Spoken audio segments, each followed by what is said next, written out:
¿Por qué será que las personas que dicen no creer en los temas ocultos, son las más fascinadas en este tema, en especial tratando de descubrir lo misterioso de la tabla Ouija?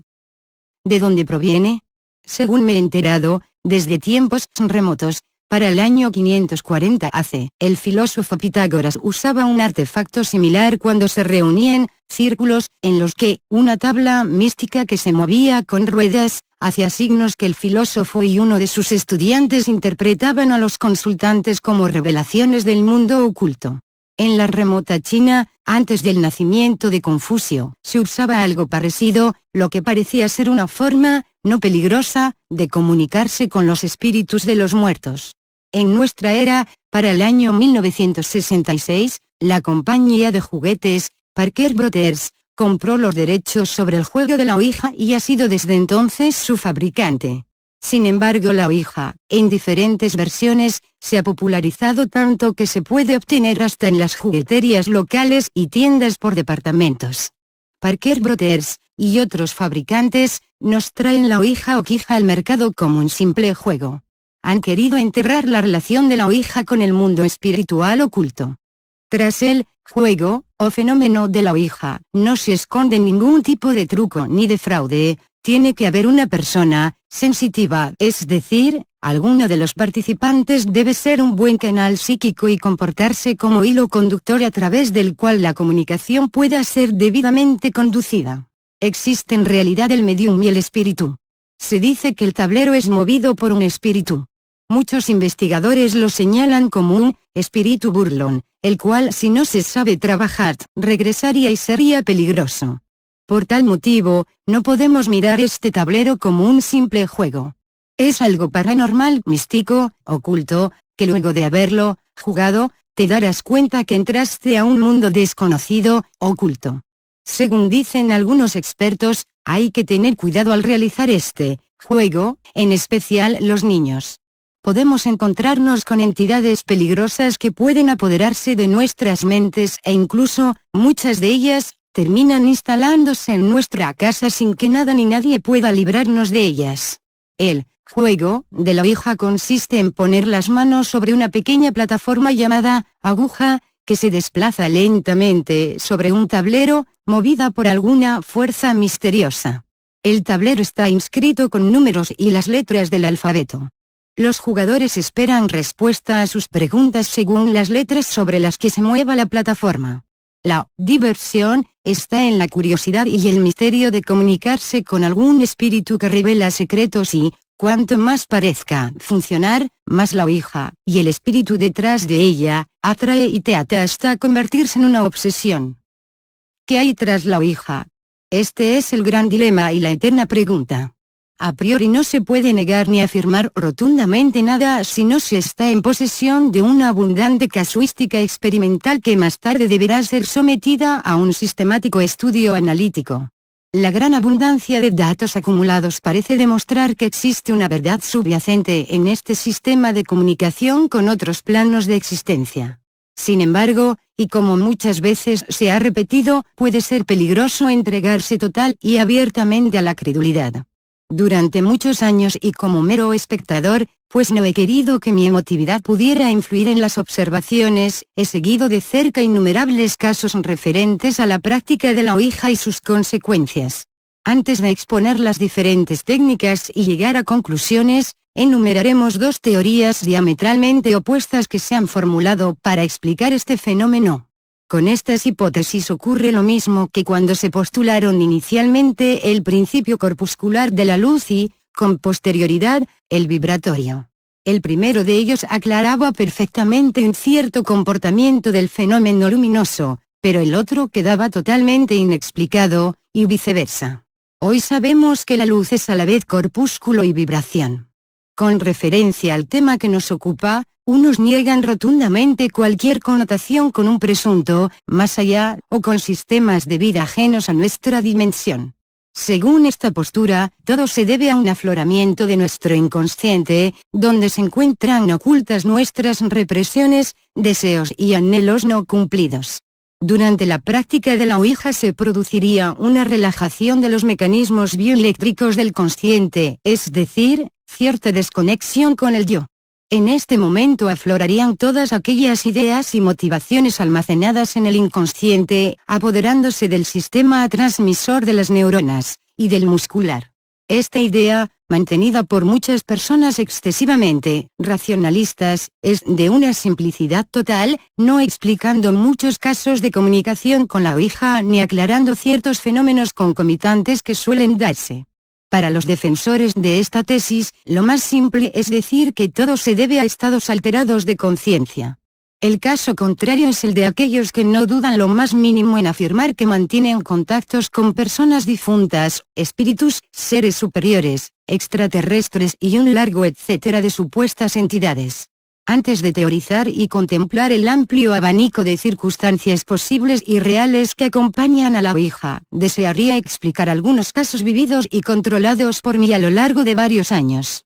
Como quiera que algunos de ellos no cuadran ni mucho menos con la hipótesis expuesta anteriormente, deben admitirse otras explicaciones más trascendentales, paranormales o fronterizas, en el sentido de aquellos fenómenos y sucesos que parecen hallarse en la frontera con otras realidades.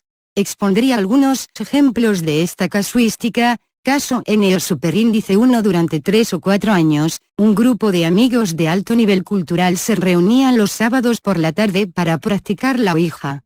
Como quiera que comenzaron a observar algunos fenómenos curiosos durante las sesiones, me invitaron a las mismas en calidad de observador. En una de ellas se recibió una comunicación de alguien que decía llamarse Antonio.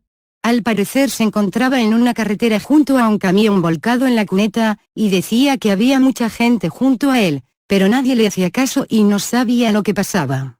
Finalmente dio un número de teléfono, tras lo cual se cortó el contacto. Una semana más tarde, el grupo de experimentación decidió llamar a ese teléfono. El resultado fue asombroso. El número correspondía a la vivienda de un camionero llamado Antonio, que había fallecido en un accidente al quedarse dormido al volante de su vehículo. El hecho había ocurrido el mismo día que se practicaba la Ouija. Caso N superíndice 2. En la provincia de Barcelona, un grupo de 3 matrimonios acompañados por algunos de sus hijos, después de cenar improvisaron una Ouija como simple pasatiempo. Durante largo rato, el máster pequeño vaso o plancha que se desliza sobre el tablero permaneció inmóvil, por lo que decidieron dar por terminada la experiencia. Pero alguien propuso hacer un intento más. En esta ocasión, el máster comenzó a desplazarse. Al principio muy tímidamente, y luego ganando velocidad, fue de un lado a otro marcando repetidamente la palabra muerte. Uno de los asistentes se sintió especialmente angustiado, ya que su madre, una mujer de avanzada edad, estaba hospitalizada. Pese a lo tardío de la hora, al llegar a casa llamó al centro sanitario, donde le comunicaron que el estado postoperatorio seguía su curso normal y que el diagnóstico era muy favorable. Entre los asistentes a esta experiencia se encontraba un joven de 17 años. 2 días después de la sesión, el muchacho sufría un grave accidente de ciclomotor al chocar de frente con un turismo que circulaba en dirección contraria. La muerte fue instantánea. Caso N superíndice 3. Este caso no tiene por fortuna connotaciones tan trágicas como los anteriores, más bien al contrario. El Sr.X es una excelente persona que hace 6 años quedó en el paro, con una numerosa familia a la que mantener. En pocos meses sus ahorros se disiparon, e inútilmente recorrió multitud de empresas en busca de trabajo. A finales de noviembre se encontró casualmente con un amigo, el cual le insistió para que le acompañara a su casa, y consultara la Ouija, que solía practicar con su esposa, asegurándole en más de una ocasión que les habían ayudado. A regañadientes el Sr.X acompañó a su amigo. Momentos después se iniciaba la sesión y no se hicieron esperar los resultados, comunicándosele al Sr.X que sus problemas tendrían una pronta solución. Días después nuestro amigo recibió de un familiar del que llevaba años sin saber nada una pequeña participación de lotería de Navidad. El número fue agraciado con el gordo, por lo que cobró una cantidad que le permitió vivir con cierto desahogo hasta encontrar trabajo estable. Caso N superíndice 4. Ya de madrugada, Juan Vicente recibió una inesperada llamada telefónica. Un amigo, después de disculparse por llamarle a tan inadecuada hora, le comunicó que, haciendo ouija en casa de otro conocido, el máster les comunicó: Juan Vicente no debe hacer el viaje. Que no lo haga. El desplazamiento aludido en el mensaje era una excursión de unos 10 días por Austria.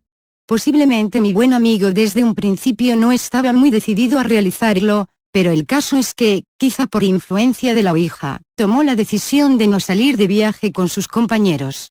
Ocurrió que, precisamente en esos días, Juan Vicente recibió la notificación de que su solicitud de ingreso en una importante empresa había sido aceptada. De no haber podido presentarse en un plazo de 72 horas, otro hubiera ocupado el puesto.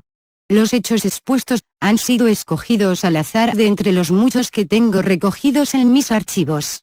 En estos 4 escuetos casos, la explicación de que todo se debe a un fraude más o menos inconsciente queda totalmente descartada, viéndonos en la necesidad de recurrir a otras hipótesis que a lo largo del presente artículo iremos exponiendo. Coincidencias con la psicofonía. Hace algunos años, un grupo de alumnos míos aficionados a la ouija o vasografía me invitaron a una sesión, y tuve la idea de grabar en cinta el desarrollo de la misma, para lo cual coloqué un micrófono sobre el tablero a una altura de unos 60 centímetros. A una de las sesiones asistían 2 señoras cuyo nombre era Teresa. El máster deletreó que conocía a Teresa, a lo cual se preguntó seguidamente a cuál de las 2 se refería.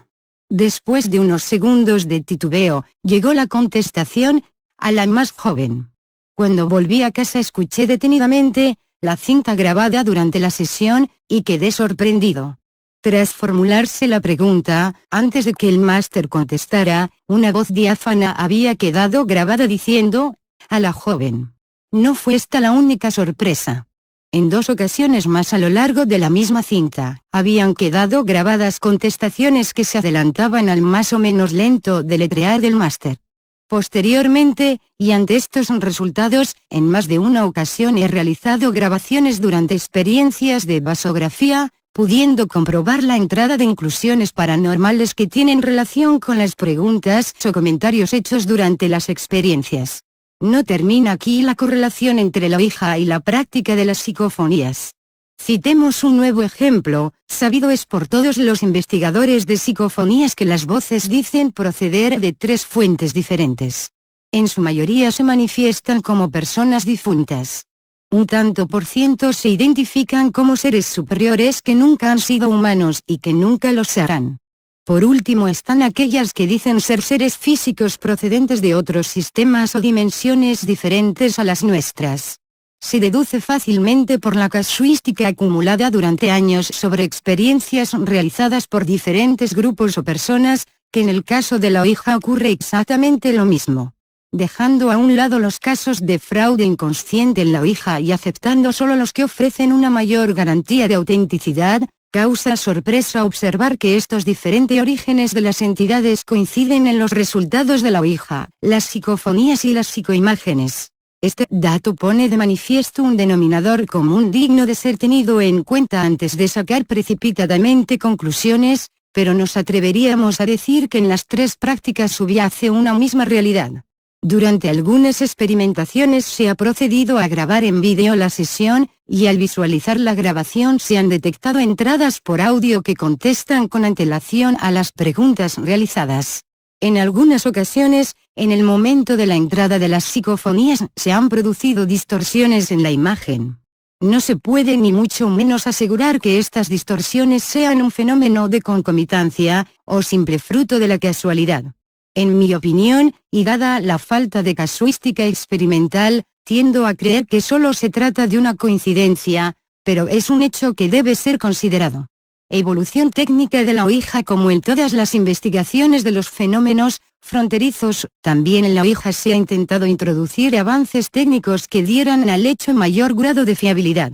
Hagamos un pequeño resumen de estas modificaciones técnicas. Algunos practicantes parecen haber observado que durante las sesiones se dan ciertos fenómenos llamados de concomitancia, los cuales personalmente no he tenido la ocasión de ratificar en su totalidad.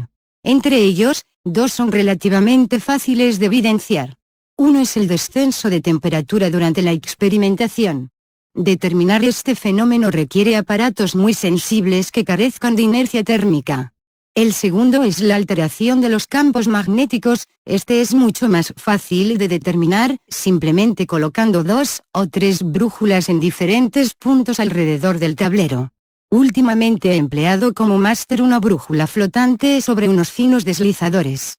En más de una ocasión realizo experiencias similares con uno o dos compañeros totalmente incrédulos, y hemos podido observar el hecho de que, antes de iniciarse cualquier movimiento del máster brújula, la aguja magnética del mismo señalaba en algunas ocasiones fuertes desviaciones u oscilaciones, incluso antes de apoyarlos.